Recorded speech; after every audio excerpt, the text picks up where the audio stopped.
بسم اللہ الرحمن الرحیم۔ مزمل جب 8 سال کا تھا تو اس کے ابو کا انتقال ہو گیا۔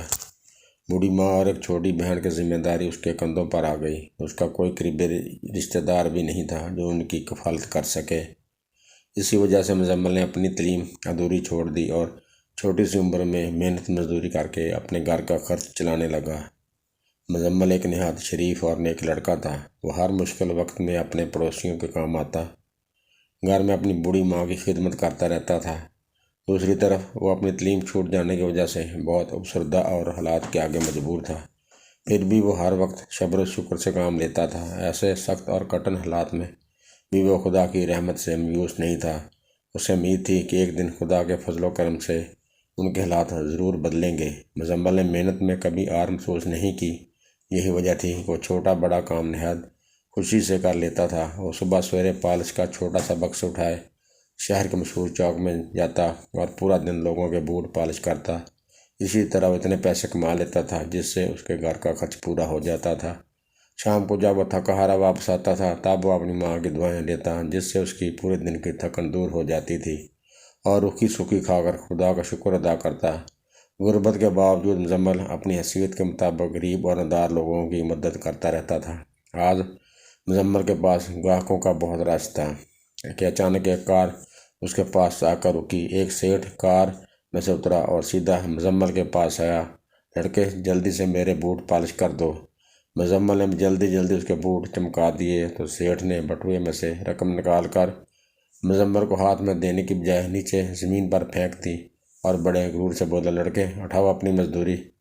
مزمل نے بڑے اعتماد سے کہا، سیٹھ صاحب میں نیچے پھینکی ہوئی چیزیں نہیں اٹھاتا، اگر مزدوری دینی ہے تو عزت سے ہاتھ میں کیوں نہیں دیتے؟ شاید آپ نے یہ حدیث نہیں سنی کہ مزدور خدا کا دوست ہوتا ہے۔ سیٹھ صاحب ہماری بھی عزت ہے، کیا ہوا جو ہم غریب ہیں؟ کل اگر وقت اور حالات نے آپ کو بھی غریب بنا دیا تو سوچیں آپ یہ رویہ برداشت کر سکیں گے؟ مزمل کہتا گیا اور سیٹھ خاموشی سے سنتا گیا۔ سیٹھ کو اپنی غلطی کا احساس ہو گیا تھا۔ اس نے وہ رقم زمین سے اٹھائی اور مزمل کو دیتے ہوئے کہا، بیٹا تم نے مجھے غلطی کا احساس دلایا، اس لیے میں تمہارا شکر گزار ہوں اور اپنے اس رویے پر معافی مانگتا ہوں۔ مجھے امید ہے خدا بھی مجھے معاف کر دے گا، میں اب کبھی غرور اور تکبر نہیں کروں گا۔ سیٹھ صاحب غلطی کا احساس ہی اس کی سزا ہوتی ہے، اللہ آپ کو معاف فرمائے۔ یہ کہہ کر مزمل نے اسے پیسے لیے اور اپنے کام میں لگ گیا۔ گزرتے وقت کے ساتھ ساتھ مزمل کو اپنی بہن گڑیا کی تعلیم اور والدہ کی گرتی ہوئی صحت کے بارے میں کافی فکر ہونے لگی تھی۔ اب تو اس نے رات کو بھی کام پر جانا شروع کر دیا تھا لیکن ان کے حالات نہیں بدلے۔ ایک دن مزمل کے پاس ایک اجنبی شخص آیا۔ وہ کافی جلدی میں دکھائی دے رہا تھا۔ اس نے مزمل سے کہا، بیٹا جلدی سے میرے بوٹ پالش کر دو۔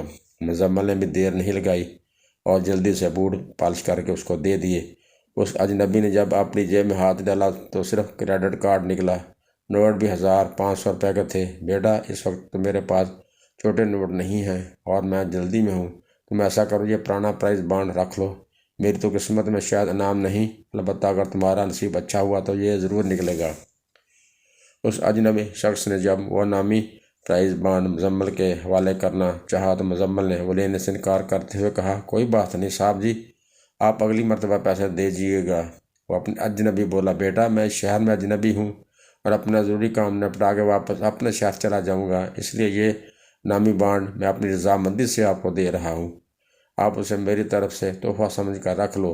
اس اجنبی کے بےحد اصرار پر مزمل نے وہ پرائز بانڈ اپنے پاس رکھ لیا اور تھوڑی دیر بعد وہ اجنبی بھیڑ میں کہیں غائب ہو گیا۔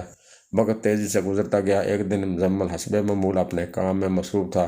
ایک اخبار فروش کی آواز اس کے کانوں سے ٹکرائی، انعامی بانڈ کا رزلٹ آ گیا ہے۔